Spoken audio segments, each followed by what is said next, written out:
اپنا سمجھا ہوا تھا، وہاں پہ بھی پرائم منسٹر عمران خان کا جو بیانیہ ہے، جو نیا پاکستان، جو تبدیلی جس کا کہ انہوں نے عملی طور پہ بھی مظاہرہ کیا ہے، اس کا ان کو ڈر ہے کہ یہ تو اگر ایسے جیتے رہے پاکستان تحریک انصاف تو ان کی جو بھی ایک سیاسی انہوں نے اجارہ داری قائم کی ہوگی اس کا خاتمہ ہوگا۔ آخر میں یہ بتا دینا چاہتا ہوں کہ ہماری پارٹی، ہمارے وزیر اعظم جس سفر پر وہ روانہ ہیں اور جس قافلے کی سربراہی وہ کر رہے ہیں اس ملک کو تبدیل کرنے کے لیے، جہاں پہ پیسے کی سیاست، جہاں پہ دھونس کی سیاست کا خاتمہ ہونے والا ہے، کئی جگہوں پہ تو خاتمہ ہو گیا ہے، اور جو رہی جگہ ہیں انشاءاللہ ہم سینٹ کے انتخابات میں بھی یہ واضح کر دینا چاہتے ہیں کہ جس طرح سے اپوزیشن نے ایک منافقانہ رویہ اختیار کیا ہے، جس میں کہ انہوں نے جو اوپن ٹرانسپیرنٹ ووٹنگ کے خلاف جو انہوں نے اکٹھ کیا ہے، یہ سارے وہی لوگ ہیں جنہوں نے کہ ضمیر خریدے، جنہوں نے کہ ووٹ خریدے اور ووٹ بیچے۔ اس وجہ سے جو پرائم منسٹر عمران خان جس ثابت قدمی کے ساتھ اور اکیلے، یہ سارے ایک طرف جو کہ پرائم منسٹر صاحب نے کہا بھی تھا کہ یہ دیکھنا یہ سارے چور اکٹھے ہو جائیں گے، یہ سارے اکٹھے ہیں، اور ایک عمران خان جو کہ مستحکم، مضبوط، نہ کسی سے ڈرنے والا نہ کسی سے دبنے والا، وہ اس سفر پہ پوری طرح سے پوری اہلیت کے ساتھ پوری قوم کو لیڈ کر رہا ہے، اور انشاءاللہ تعالی ہم یہ دیکھیں گے وہ دن بھی جس طرح کہ انہوں نے الیکٹرانک ووٹنگ، وہ اسی لیے کہ انتخابات شفاف ہوں اور بعد میں دھاندلی کا روگ نہ منایا جائے۔ اسی طرح غیر ملکی ہمارے پاکستانی جو غیر ملک میں ہیں ان کے لیے بھی ووٹنگ، تو پرائم منسٹر جو کے لیے بھی انتظامات اور قانون سازی کر رہے ہیں ہم، تاکہ وہ لوگ جو کہ اس ملک کے لیے اپنی ترسیلات بھیجتے ہیں وہ بھی اس عمل کا حصہ بنیں اور انتخابات بھی بڑے شفاف طریقے سے ہوں۔ تو وہ پارٹی، وہ وزیر اعظم جو کہ اس ملک میں شفافیت لانا چاہتا ہے، یہ سارے اس کے مخالف کھڑے ہوئے ہیں، اور اگر ہم نے اپنے ملک کو آگے لے جانا ہے، ہم نے اپنے بچوں کے مستقبل کو بہتر کرنا ہے، تو ہمیں عمران خان کی جو لیڈرشپ ہے، اس کا جو ویژن ہے، اس پہ ہمیں لبیک کہنا ہوگا، اور ہم چاہیں گے کہ جو ہمارے بچے ہیں وہ ہم سے بہتر زندگی اور بہتر مستقبل دیکھ سکیں۔ بہت شکریہ۔ فواد چوہدری صاحب۔ بسم اللہ الرحمن الرحیم۔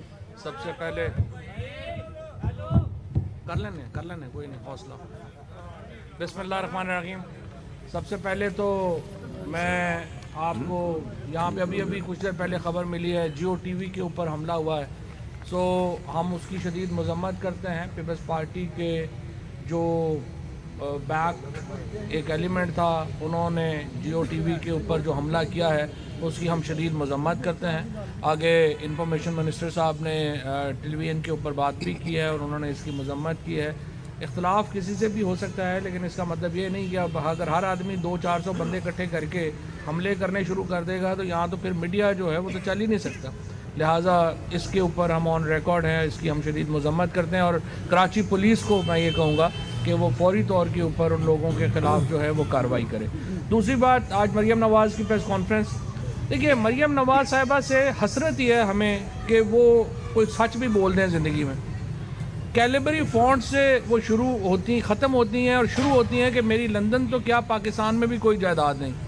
اس کے بعد ہمیں پتہ چلتا ہے کہ کیلیبری فونٹ جو ایجاد بھی نہیں ہوئی تھی اس دور میں، انہوں نے اس کے اوپر اپنا ایفیڈیوٹ لکھ کے تو وہ ملکیت جو ہے وہ ٹرانسفر کروا لی ایون فیلڈ ایونیو اپارٹمنٹس کی اپنے نام کے اوپر۔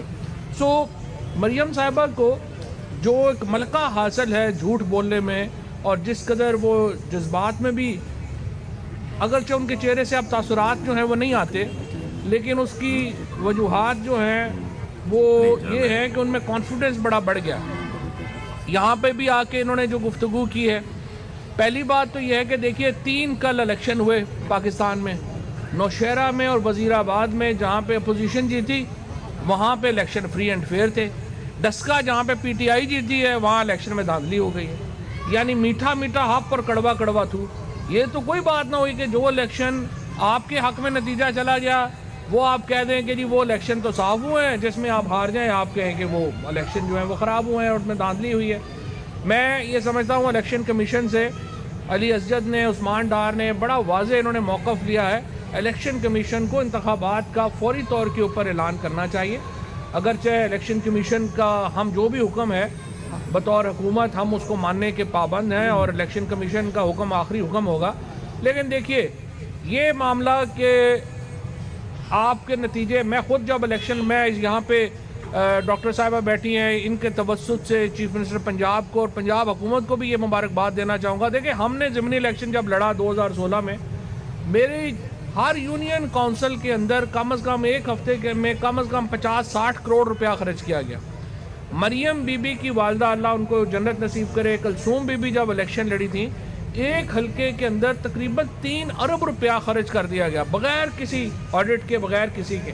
یہاں پہ پنجاب حکومت بالکل غیر جانبدار رہی ہے. ہمارے یونین کونسلز کے اندر ہر M N A M P A جو ہیں وہ گھسے ہوئے تھے، پیسے لگ رہے تھے. خود میرا الیکشن رزلٹ اگلے دن جو ہے 4:30 بجے تک صبح نہیں آیا.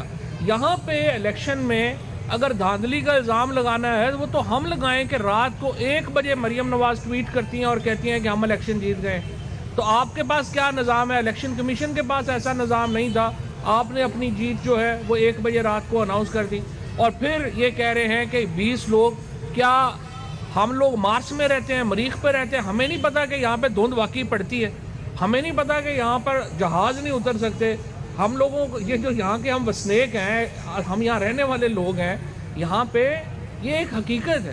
اور جہاں پہ جو ہمارے ریٹرننگ آفیسرز ہیں الٹیمیٹلی فیصلہ جو ہے وہ تو الیکشن کمیشن نے کرنا ہے. اگر انہوں نے 7:45 کے اوپر یا 8 بجے آپ کو اپنے فارمز جو ہیں وہ واٹس ایپ کر دیے ہیں اور اگر اگلے دن ان کا نتائج میں فرق نہیں ہے تو میں یہ سمجھتا ہوں کہ یہ حلقے کے لیے اہم ہے کہ اس کی نمائندگی کو روکا نہ جائے. علی اسجد ملی یہاں سے واضح طور کے اوپر الیکشن جیت چکے ہیں اور ان کا نوٹیفیکیشن کیا جانا از حد اہم. دوسری بات، آج ہم اس لیے کوئی جشن نہیں منا رہے کیونکہ ہمارے کارکن شہید ہوئے ہیں. ہم پی ایم ایل این والوں کی طرح یہ تو نہیں کر سکتے کہ وہاں پہ آئیں مریم بی بی، آپ نے دیکھا کہ وہاں پہ کس طرح سے جشن منایا گیا، وہاں پہ ڈھول ڈمکے ترانے کیے گئے. لیکن ہم لوگ دل رکھنے والے لوگ ہیں، ہم اپنے جو خاندان ہے ہمارا، ہم اس کے ساتھ کھڑے ہیں. اور اسی لیے جس طرح سے ابھی انفارمیشن میں شبلی فراز صاحب بتا رہے تھے، ہم ریفارم کی بات کرتے ہیں، ہم اصلاحات کی بات کرتے ہیں. جب ہم سینٹ کے الیکشن میں کہتے ہیں کہ بھائی دھاندلی ہو رہی ہے، لوگ ایک دوسرے کو، آپ تو ویڈیوز آ گئی ہیں سامنے، آپ نے وہ چہرے دیکھ لیے سارے. پیسے جو ہیں وہ ایک خاتون کو تو یقین ہی نہیں آ رہا ہے اتنے پیسے آ رہے ہیں، وہ سامنے بیٹھی ان کی دھرتیاں گل رہی ہے. اب پریکٹس ختم کرنا چاہتے ہیں. ہم کہتے ہیں الیکشن اوپن کریں، آپ اس کے بھی خلاف ہیں. ہم نے پورا الیکشن ریفارم کا بل پیش کیا ہے جس میں ہم یہ کہتے ہیں کہ جو ووٹنگ ہے اس کو الیکٹرانک کر دیا جائے تاکہ ووٹ جب کاسٹ ہو تو آپ کو اسی وقت پتہ چل جائے گا، گننے والا معاملہ ہی ختم ہو جائے گا. اور انشاءاللہ ministry of science and technology وزیر اعظم صاحب کی ہدایات کے مطابق نیشنل انسٹیٹیوٹ آف الیکٹرانکس کے ساتھ، نسٹ کے ساتھ اور جو کامسیٹس ہے اس کے ساتھ مل کے ہم نے یہ الیکشن کمیشن کو ہم یہ آفر کرنے جا رہے ہیں کہ ہم نے یہ ساری ٹیکنالوجی کریٹ کر لی ہے الیکٹرانک ووٹ کی. تو آپ جو ہے اگلے الیکشن الیکٹرانک ووٹ کے ذریعے کرائیں تاکہ آپ کے یہ مسائل جو ہیں یہ ختم ہو جائیں.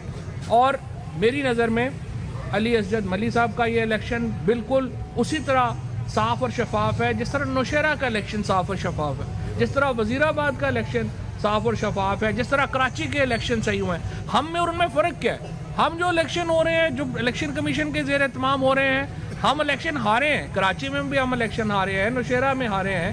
ہم نے تو نہیں وہاں پہ گلے پھاڑ پھاڑ کے کہہ دیا کہ دھاندلی ہوئی ہے، ہم نتائج مان رہے ہیں. یہ فرق ہوتا ہے ایک جمہوری جماعت میں اور ایک غیر جمہوری آمر کی جو گود میں پلی ہوئی جماعت ہے اس میں. سو انشاءاللہ تعالیٰ آپ دیکھیں گے، ہم آج تو یہاں پہ چونکہ فاتحہ کے لیے آئے ہیں، اگلے ہفتے انشاءاللہ ہم